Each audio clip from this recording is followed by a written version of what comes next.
Okay, as you can tell, like I literally entirely came up on time in that last part.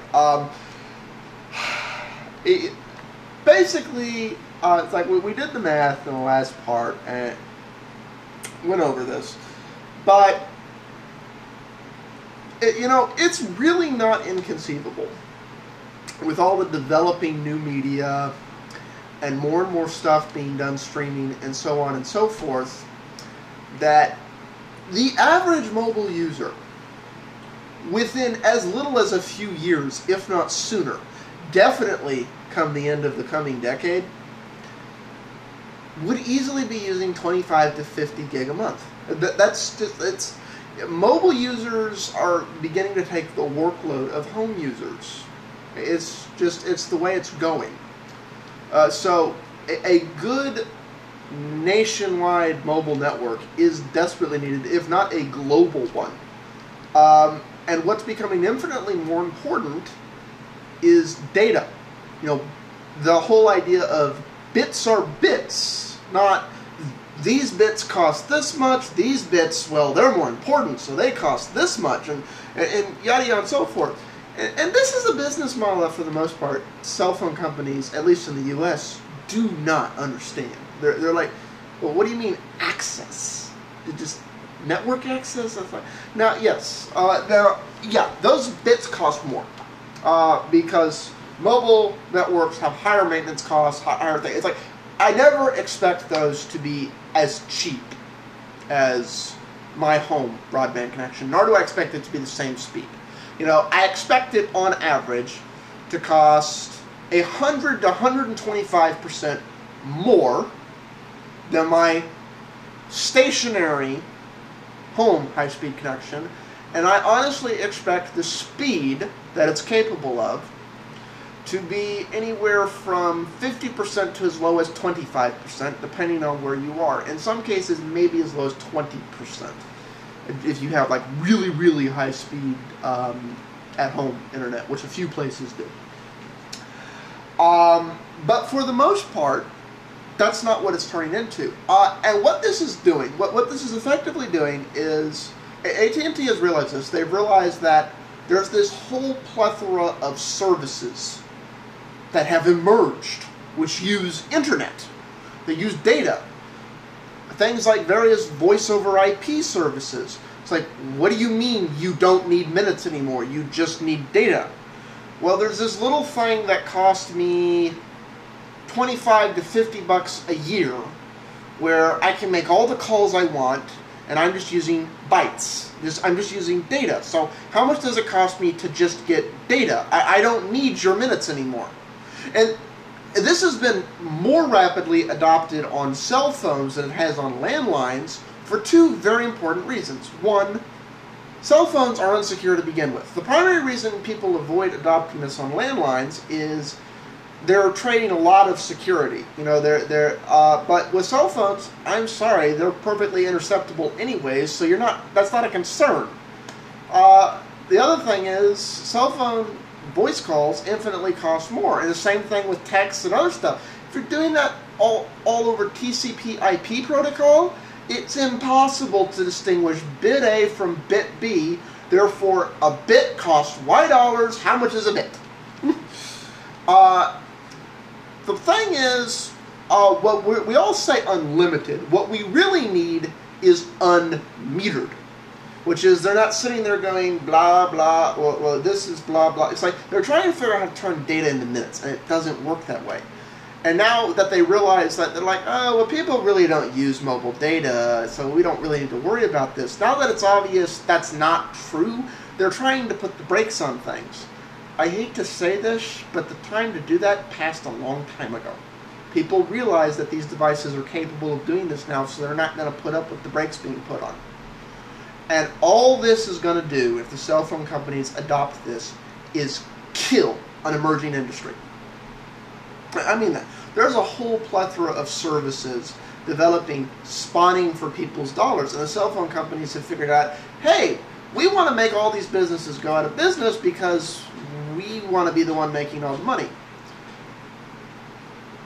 I get the charging the extra $20 for tethering. I really feel like it's double dipping. Here's the problem. If you're tethering, on average, expect your data to octuple. Which means if what they're saying is true and the average user is only using 200 megabytes, that means the moment they tether, almost every damn one of them is going to exceed the 2 gig. They just are. So what was the extra 20 bucks for?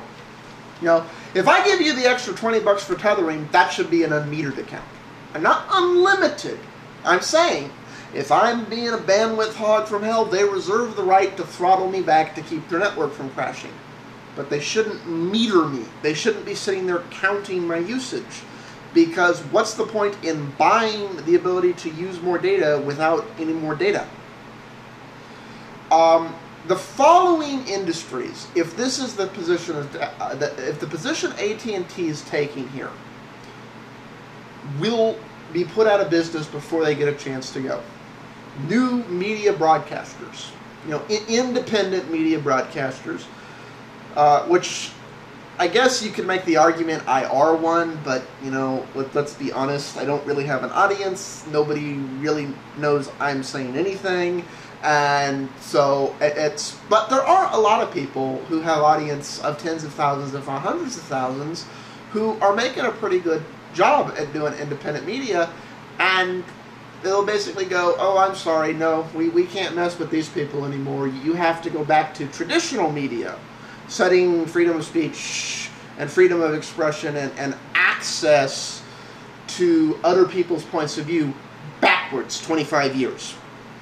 Non-traditional communications, like Skype and all the other voice over IP agencies, who are now directly competing with the cell phone companies. Well, this will put an end to that right then and there, which is, you know, incentive for the cell phone companies to do it. But as everybody in the States knows, and as those of you overseas, as we've been talking about what cell phone contracts are like, you realize we're screwed in the States from a lack of competition.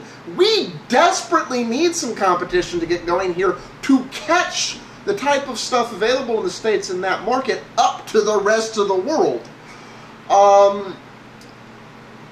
And all the other emerging markets. You know, Hulu. It's pretty much agreed, although nobody knows what it's going to cost and nobody quite knows how it's going to work, that the transitioning model Hulu's trying to do is to figure out to go to some type of premium service. Okay, I would argue, as much as all of us hate that they can get a lot of $5 to $10 a month customers, or if they make it like a discount if you buy it for the year, like a lot of VoIP companies do, where it's like, okay, give us $100 for the year, and we give you all the same TV you're getting from your cable company now for $50 to $75 a month. You know, do the math. It's like, I realize ideally we want it to be free, but that's a hell of a deal. And it's a way to subsidize their model and stuff. Now, I think there should be, you know, if I'm paying that, it should be ad-free, or there should be one ad per content. It's like, it shouldn't be as many ads as there are on Hulu.com. Because Hulu.com is being paid for the ads. So if I'm paying for it, it needs to be almost no ads, if not none at all. But here's the catch with that. Yeah, okay, I'm on an iPad, and the only way I can get it on my iPad, or I'm on an Android device, or I'm on one of these things. Now, I don't see that really flying with Android, or better yet, Xbox, because that's one of the big ones we're thinking it's going to come to first, the Xbox. You know, just make it a part of Xbox Live, that supposed premium or platinum level thing they're going to be coming out with that has other services. And then, as a result, you also get an iPhone and Android app by buying that service. Yeah, that's a model that would actually work and people would buy it. Except, if such ridiculous bandwidth caps are put on the networks, that basically the service becomes unusable because to use it at all is to exceed your bandwidth quotas. In which case, every one of these emerging businesses, and there are dozens of them right now, are out of business. And this is the worst possible thing to do at a time that content holders and other things are finally starting to maybe think about embracing the 21st century.